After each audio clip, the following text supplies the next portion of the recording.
Some people are born to live. Others are born to carry something. If you've ever felt like you don't quite fit anywhere, like your thoughts run deeper than the room you're standing in, that isn't confusion. That might be assignment. Jeremiah 1:5 says, "Before I formed thee in the belly I knew thee, and before thou camest forth out of the womb I sanctified thee." Some assignments are given before birth, which means some of you were never meant to be understood by everyone. You were only meant to be understood by the one who sent you. That's why normal life has never quite fit you right. Why you feel too heavy for small talk and too deep for shallow rooms. Today we're walking through 7 signs that you carry a spiritual assignment. Most people around you will never understand. And by the end of this video, you're going to recognize exactly why you've always felt different. Before we begin, if you believe God has set you apart for something specific, write in the comments, "Lord, reveal my assignment." Let's begin. Sign 1. You've always felt like an outsider, even among family. From a young age, something in you knew you were different. Not better, different. You sat in rooms full of people who loved you and still felt like you were watching the conversation from somewhere else. This isn't dysfunction. This is often the first sign of a calling that hasn't been named yet. Joseph felt this before anyone else did.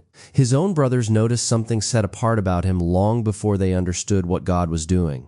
Genesis 37:4 tells us that when his brothers saw that their father loved him more than all his brothers, they hated him and could not speak peaceably unto him.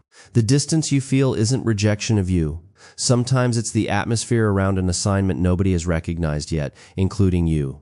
If you've always felt like the odd one out, stop apologizing for it.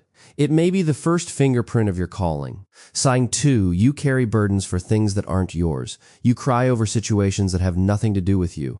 You feel the weight of a stranger's pain, a nation's brokenness, a problem you didn't create.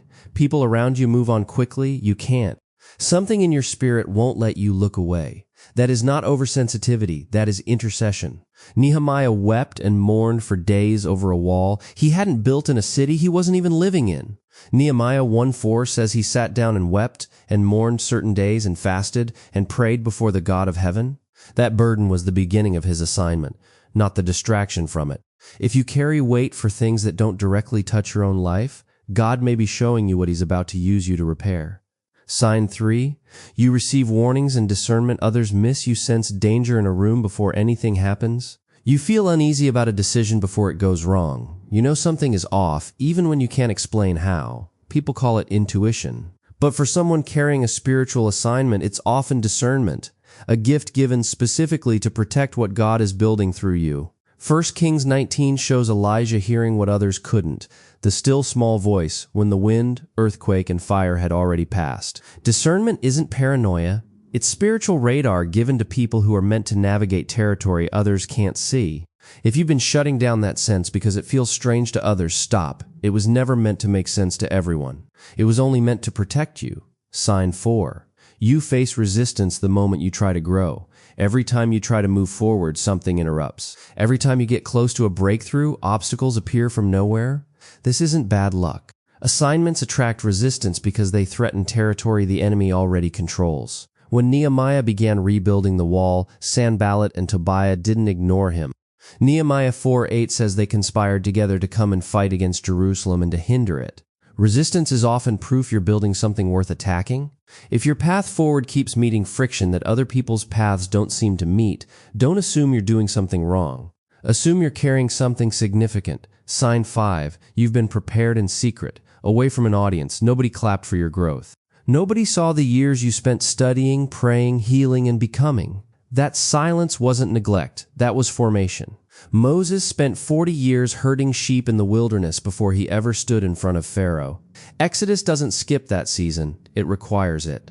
David was anointed king in front of his family in 1 Samuel 16 and then sent right back out to the fields with the sheep. The public rarely sees the preparation stage of an assignment because assignments are built in rooms with no audience. If your growth has happened quietly without recognition, that isn't a delay. That's the process working exactly as it should. Sign 6. You feel a persistent pull towards something you can't fully explain. There's a direction, a topic, a group of people, a mission that keeps calling you back no matter how many times you try to walk away from it. You've tried to ignore it. You've tried to convince yourself it's not practical, but it won't let you go.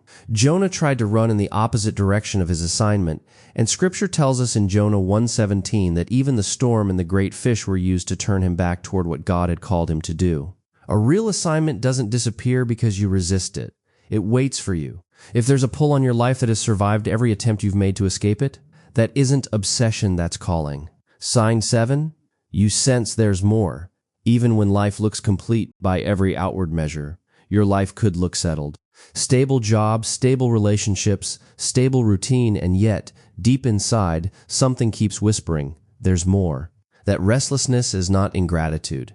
Ecclesiastes 3:11 says God has set eternity in the hearts of men. That means some restlessness was placed there on purpose. It isn't meant to be silenced. It's meant to point you toward what you were actually made for.